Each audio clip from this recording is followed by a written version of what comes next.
మనతో పాటు గోవా ఎయిర్పోర్ట్ లో సుమన్ గారు జాయిన్ అవుతున్నారు. యాక్టర్ అట్లే బీజేపీ నాయకులు. సుమన్ గారు నమస్తే. నమస్తే. ఏంటి సార్, ఇవాళ ప్రధానంగా తెలంగాణలో రేవంత్ రెడ్డి పరిపాలన మెజారిటీ సీట్లు కాంగ్రెస్ ప్రభుత్వం చేస్తున్నాయంటూ కూడా ప్రచారం జరుగుతుంది. సర్వే రిపోర్ట్ చెప్తుంది. మీ అభిప్రాయం ఏంటి? తప్పకుండా సార్, ఒక యంగ్ సీఎం, ఒక డైనమిక్ సీఎం వచ్చున్నారు.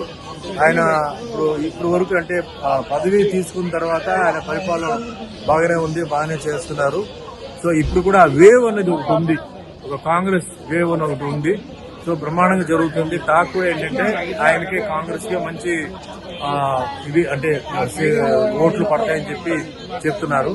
సో నా ఒక రిక్వెస్ట్, ఈ రోజు మీరు అడిగారు కాబట్టి అండి, మేము గౌడ కమ్యూనిటీకి సంబంధించిన వాళ్ళు కాబట్టి అసలు బార్డర్ లో అంటే అశ్వరావుపేట ఈ దీంట్లో ఏంటంటే అసలు చాలా మంది గౌడ్స్ వచ్చి సఫర్ అవుతున్నారు. ఆ సఫరింగ్ ఏంటంటే అక్కడ ఏంటంటే వాళ్ళ వృత్తి ఏంటంటే మరి మీకు తెలుసు, మరి కళ్ళు వ్యాపారం తప్ప వేరే ఏమి లేదు. అయితే అక్కడ ఏంటంటే ఎస్టీ ముందు నుంచి ఏంటంటే ఎస్టీ కమ్యూనిటీ వాళ్ళకి అది ఇచ్చి ఈ ఎవరైతే బీసీలు ఎవరైతే ఉన్నారో వాళ్ళకి ఏంటంటే ఇప్పుడు వాళ్ళ వృత్తి అదే, వాళ్ళకి అది వదిలేస్తే వేరే ఏం తెలియదు. సో ఆ యాక్ట్ కూడా ఉంది, ఆ ఎస్టీ స్టేటస్ ఇవ్వచ్చిన ఒక యాక్ట్ కూడా ఉంది. ఆ యాక్ట్ ని తొందరగా ఇచ్చి 53 అంటే 53 నుంచో ఏదో ఉంటున్న వాళ్ళకి ఆ ఎస్టీ స్టేటస్ ఇచ్చి వాళ్ళని కూడా ఆ వృత్తి చేసేలాగా ఉండాలి. ఎస్టీ వాళ్ళు కూడా చేయవచ్చు.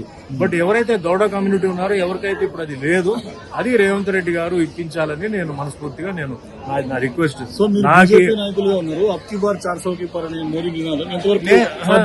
లేదండి, నేను బీజేపీ నుంచి వాజ్పేయి గారు, చంద్రబాబు నాయుడు గారు వచ్చిన తర్వాత నేను వచ్చేసానండి. పార్టీలో లేదు, బట్ యాజ్ ఎ హిందూగా నేను హిందూయిజం సపోర్ట్ చేస్తున్నాను. అంతవరకే తప్ప నేను పాలిటిక్స్ నేను అప్పటి నుంచి వచ్చేసాను. తర్వాత బైఫర్కేషన్ విషయం వచ్చేటప్పటికి నేను టీఆర్ఎస్ కి సపోర్ట్ చేశాను, కేసీఆర్ గారికి సపోర్ట్ చేశాను, కానీ పార్టీలో జాయిన్ నేను లేదు. ఇది నిజంగా షాకింగ్ అండి. ఎందుకంటే డెవలప్మెంట్ బాగానే జరిగింది, సిటీ వరకు బాగానే జరిగింది. మరి బయట ఎందుకు ఏం జరిగిందో, ఏం తప్పు జరిగిందో తెలియదు.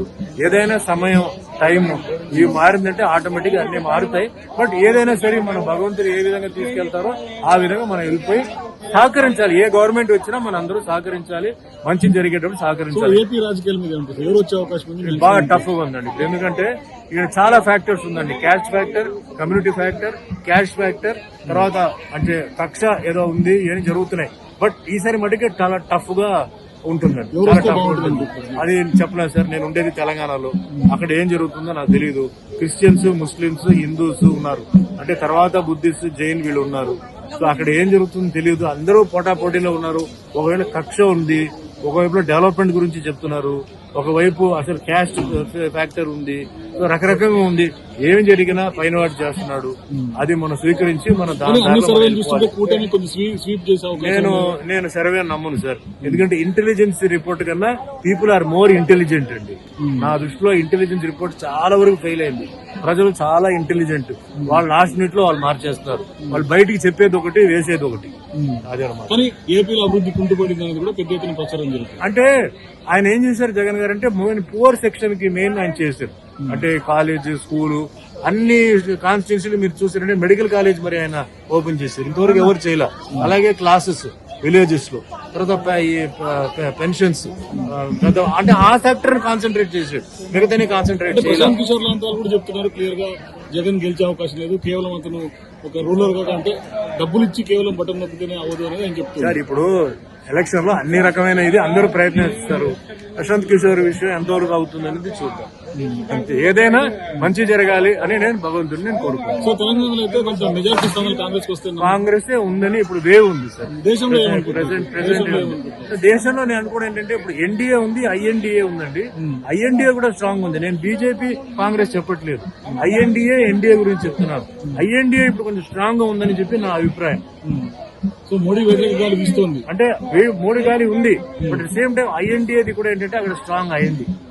ఐఎన్డీఏ, కాంగ్రెస్ కాదు నేను చెప్పేది. అండ్ ఇక్కడ వచ్చి బీజేపీ ఉంది, కానీ బీజేపీ ఎన్డీఏ కూడా గవర్నమెంట్ ఫామ్ చేయొచ్చు, లేకపోతే మోడీ వ్యతిరేక గాలి చెప్పలేదు సార్. ఇప్పుడు చెప్పలేదు. మోడీ అయితే సార్ డెవలప్మెంట్, నేను ఒకటే సార్, ప్రొటెక్షన్ మెయిన్ కంట్రీకి, పీస్, ప్రాస్పెరిటీ, ప్రోగ్రెస్, ఇది నా 4 స్లోగన్ సార్. ఫస్ట్ ప్రొటెక్షన్, భద్రతం. వార్ జరుగుతుందా, గొడవ జరుగుతుందా, లేదు, ప్రశాంతంగా ఉన్నాం. పీస్, ప్రాస్పెరిటీ, అభివృద్ధి జరుగుతుంది. ఎంతో మంది వేల మందికి ఎంప్లాయ్మెంట్ వచ్చింది. ప్రాస్పెరిటీ, తర్వాత వచ్చేసి మనకి ప్రోగ్రెస్ అంటే ఎడ్యుకేషనల్ ప్రోగ్రెస్, మెడికల్ ప్రోగ్రెస్, ఇవి చూసాను. ఇది బాగానే ఉంది. చిన్న చిన్న ఉంటాయి సార్, తప్పు ఎవరు 100% చేయలే, సో తప్పులు ఉంటాయి. మీరు పార్టీ నుంచి బయటకు వచ్చి ఇంకా బీజేపీకి సింపతైజర్ గానే ఉన్నారు అయితే? బీజేపీ కాదు, ఎవరు డెవలప్ చేస్తారో వాళ్ళకి నేను సింపతిగా ఉంటాను అంతే. నాకు ఎవరు డెవలప్ చేసినా నాకు వాళ్ళే ముఖ్యం. నాకు బీజేపీ అని చెప్పి ఏం కాదు, బట్ నేను హిందూ కాబట్టి నేను హిందూయిజం సపోర్ట్ చేస్తున్నాను. Same time secularism. నేను ఈ రోజు పైకి వచ్చానంటే Hindu, Muslim, Christian, Sikh, Parsi, Jain, Buddhist, so అందరూ బాగుండాలి, అన్నిటిని నమ్ముతున్నాను. అది ఒకటే స్లోగన్ అండి, all religions one God. Thank you Suman garu. ఇది సుమన్ గారు చెప్తే ఖచ్చితంగా కూడా దేశంలో క్లిష్ట పరిస్థితులు ఉన్నాయి, 2 కూటములు బలంగా ఉన్నాయి, మరోవైపు ఆంధ్రాలో కూడా టైట్ ఫైట్ నడుస్తున్నట్టు చెప్తున్నటువంటి పరిస్థితి.